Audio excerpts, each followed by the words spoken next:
What's going on, everyone, and welcome back to a new video. TechLift here. The Xbox Series S has been out for a little over 4 years and it is still going strong. These are the reasons why I personally love it, and if you've been on the fence, these are the reasons why you should go pick it up. And if you currently have it, these are some of the reasons that you guys can probably agree with why it's such a powerhouse and it's absolutely worth it. Let's go ahead and get straight into the video. Alright guys, so the Xbox Series S has been out for a little over 4 years now. It's currently February 2026 and everyone's talking about the price hikes. They're talking about the handhelds and how expensive they are. And some people are just wondering if consoles are still the way to go or if they're even worth it at all. I'm going to give you guys the reasons why the Xbox Series S is still my daily driver and why I absolutely still love this thing 4 years later, still going strong in 2026. I have a very simple setup, literally the Xbox Series S, a cheap 4K TV, and a cheap wired headset. Now, as a casual gamer, this thing is plenty for me. So let's go ahead and get into the reasons why I love it, and might just be the reasons why you guys end up pulling the trigger on it. All right,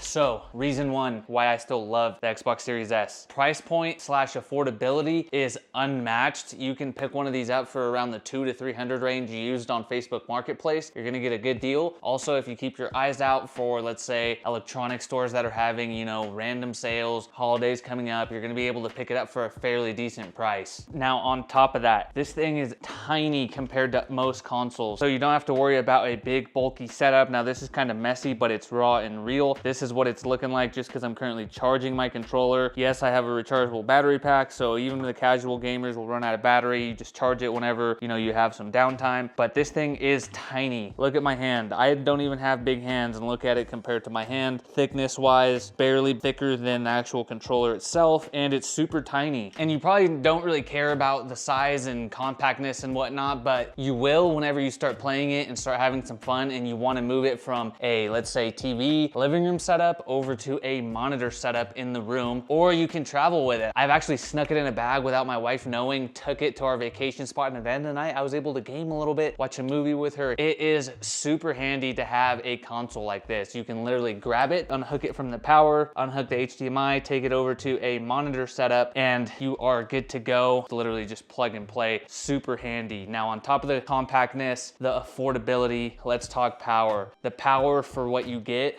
in terms of price point and the size of it is pretty insane. Playing next gen games on this little beast of a console is flawless and seamless. You can load up games super quickly without compromising quality. All you have to do is get yourself a decent monitor, decent TV that plays 4K, maybe 1440p, and you're off to the races. You're gonna notice the quality instantly, and it is a big step up from the older gen consoles. Now, as a casual gamer that bought this console, getting back into gaming, I can tell you right now that you do not need like the full 4K graphics that this thing actually can't really output. It still looks amazing. It's still a jump up from the older consoles. And trust me guys, that 4K difference from the 1440p to the 4K is unnoticeable, at least to me and at least to most consumers out there, especially if you're a casual gamer looking to get back into gaming, or if you're just looking for an extra console or another console to play the next gen games on. Now, aside from next gen games, you can play older remastered games such as the Halo trilogy, you name it. A lot of them are on Game Pass, which is basically a subscription service that allows you to play next gen games along with the older remastered games for a monthly subscription. You don't have to break the bank. You don't have to pay the $30 to $60 to $100 per game anymore. You can try out a game, see if you like it. If you want it, buy it. If not, just keep paying the monthly subscription. Download it, play it as long as you want, and you can do that with all the games in the library. For me personally, I think it's a steal considering that new games are coming out all the time. Forza Horizon 6 has been announced, and the new game is taking place in Japan. We have a couple months until it releases, and it's gonna be on Game Pass, so you best believe that I'm gonna be subscribing to Game Pass, and I actually loaded up the old Forza, which is currently on Game Pass, to get ready and kind of finish off that game in preparation for this new game release. Now, it's things like that that make this thing absolutely worth it, guys.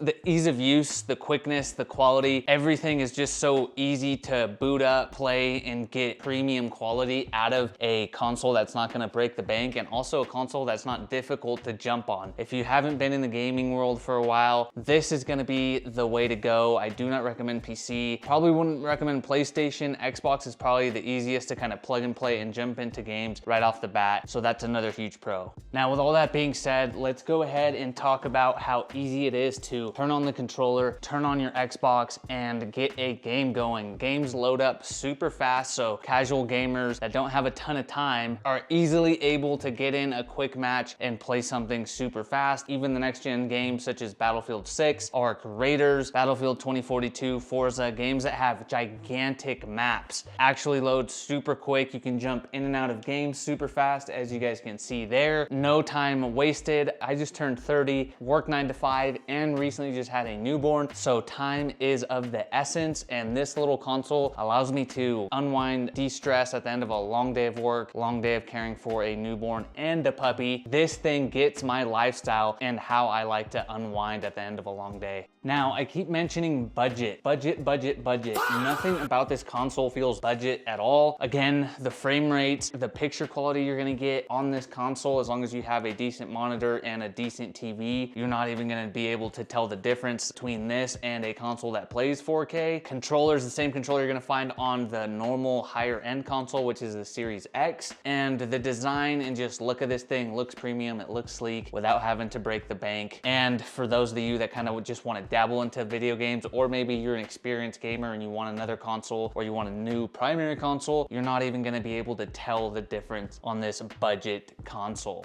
Now, let's talk about future-proofness. This thing has been out for a little over 4 years now. It's currently 2026. I made my first video on this, I believe, back in like 2022 or so. And you guys are probably worried about, buying this thing and then this thing kind of going out of date, etc. I can tell you this confidently right now that this thing is not going anywhere anytime soon. All the new releases such as Forza Horizon 6, Arc Raiders that just came out, and other titles expected to release such as GTA 6, which we don't know when it's gonna end up releasing, will be playable on this console. So no worries about buying a console and all of a sudden you're outdated again and you have to buy a new console. This thing is going to be holding its own for a very long time. And again, at the price point, buying it used, refurbished off of Marketplace, maybe you find a good deal on sale, it's going to be 100% worth it. Again, casual gamer looking to get into gaming again, gamer that wants a new primary console or an additional console for the house, this is going to be the one that I recommend picking up in 2026. Bottom line, guys, if you're looking for a next-gen console that is future-proof, pumps out quality, pumps out performance, and still has a premium feel without the premium price tag, the Xbox Series S is gonna be the go-to, and that's why it's been killing it for me still in February 2026, and that's why I still recommend it in February 2026. If you currently have one of these consoles, drop in the comments what you guys love about this and why others should buy it as well. If you're looking to buy this console, feel free to drop any questions in the comments or DM me over on Instagram. More than happy to help you guys out. But these are the reasons why I love the Xbox Series S. Still 4 years later, this thing has been nothing but a beast. So that's gonna go ahead and do it for today's video, guys. I hope you guys enjoyed, and I will catch you guys in the next one. Tech Lift out.